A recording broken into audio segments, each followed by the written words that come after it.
Hey, good morning. Today is Wednesday. My name is Daniel McCrane with McCrane Associates, and we work with small business owners to help them overcome hurdles that they're encountering, obstacles that they run into with their profitability and scalability, guaranteed. And we also work with business owners on their legacy, their exit planning from their business. So, just to tell you a little bit about what McCrane Associates does.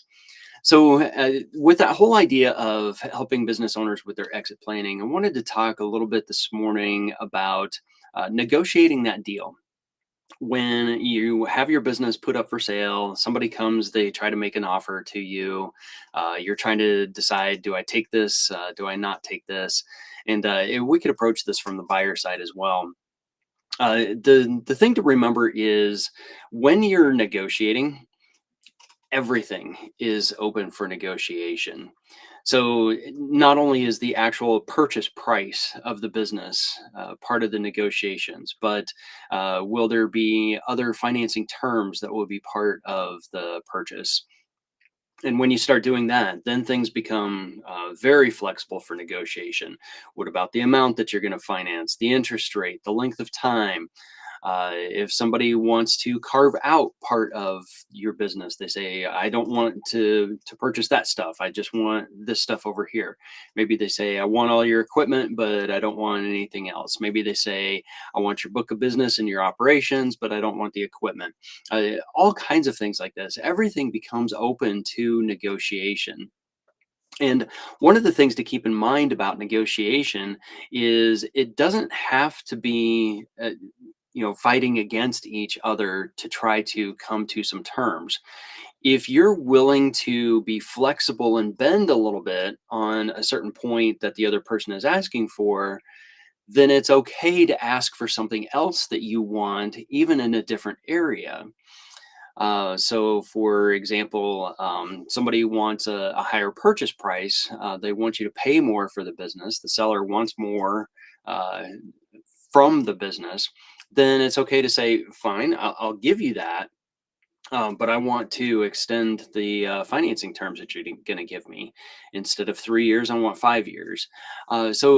Everything is open to negotiation when you start to get to that point, and just keep that in mind. I mean, it could be location, the actual building. It could be repairs on the building. Fine, I'll give you that price, but I want you to do these repairs on the building. All kinds of things like that. It could even be, look, I understand you've got some outstanding liens here. I'm going to pay those liens up front as part of my due diligence. I'm going to clean that off. But in return, I want the purchase price lowered by the amount that I'm going to prepay. I mean, on and on and on. So many different things that you can do. But understand it's a balancing act. Keep in mind what's really important to you. What do you really want to get out of the deal? And you may not know until you hear an offer and you react to it and realize, oh, yeah, gee, I don't like that. This really is important to me. Um, and the other thing is try to find out what's important to the other person as well.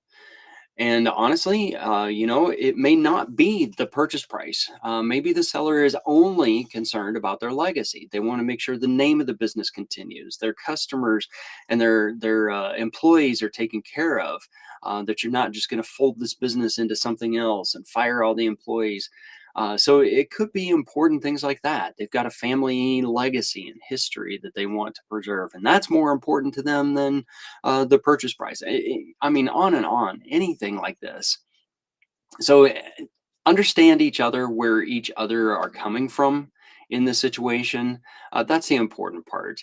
This is really all about people when it comes to the negotiation. It's not so much about the business, it's about understanding the other person. What's important to them? How can you get to know them?